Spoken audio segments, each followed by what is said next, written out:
Hello friends, আপনজন kitchen চ্যানেলে আপনাদেরকে স্বাগত জানাই। আজকে যে রেসিপিটা আপনাদেরকে শেয়ার করব সেটি হলো তালের পায়েস বা তালের ক্ষীর। তা চলুন দেখে নিই তালের ক্ষীর করতে কি কি উপকরণ লাগে বা কেমন করে করতে হয়। প্রথমে আমরা গ্যাস জেলে দুধটাকে গরম করে নেব।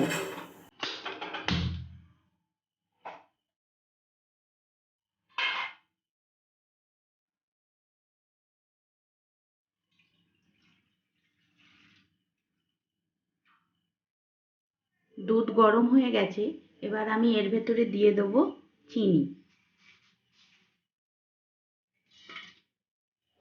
চিনি আর দুধটা ভালো করে মিক্সড করে নিতে হবে।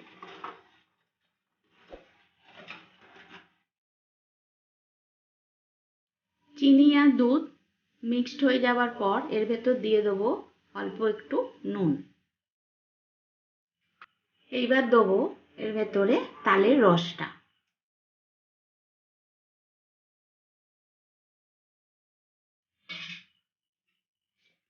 তালের রসটা দিতে হবে আর সমানে নাড়তে হবে। দেখুন কালারটা কি সুন্দর হয়ে গেছে।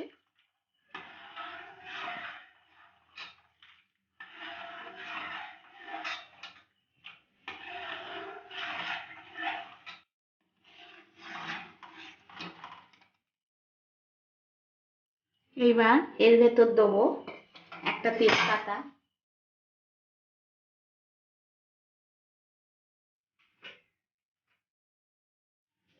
ছোট এলাচ আর লবঙ্গ,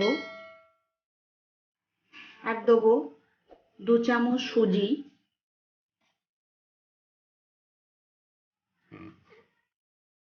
আর দেবো 2 চামচ নারকেল কুড়া দিয়ে ভালো করে নাড়তে হবে।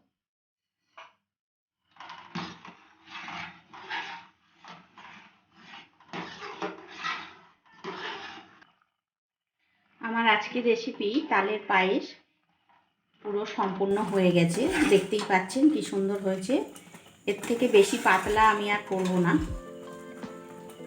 এবার আমি গ্যাস বন্ধ করে দেবো এবং ঠান্ডা হলে সার্ভ করব। আমার আজকের রেসিপি তালের পায়েস বা তালের ক্ষীর কমপ্লিট হয়ে গেছে। আমি এটা সার্ভ করে দিয়েছি। আমার আজকের রেসিপি এখানেই কমপ্লিট। ভিডিওটা যদি ভালো লেগে থাকে তবে বন্ধুদের মধ্যে শেয়ার করে দেবেন। আর নতুন দর্শক হলে চ্যানেলটিকে সাবস্ক্রাইব করে নিচে থাকা বেল আইকনটি প্রেস করবেন রান্না সংক্রান্ত লেটেস্ট ভিডিও পাওয়ার জন্য। আজকের মতো এখানেই শেষ করলাম। ফিরে আসব আবার একটা নতুন রেসিপি নিয়ে। ততক্ষণের জন্য goodbye and thank you.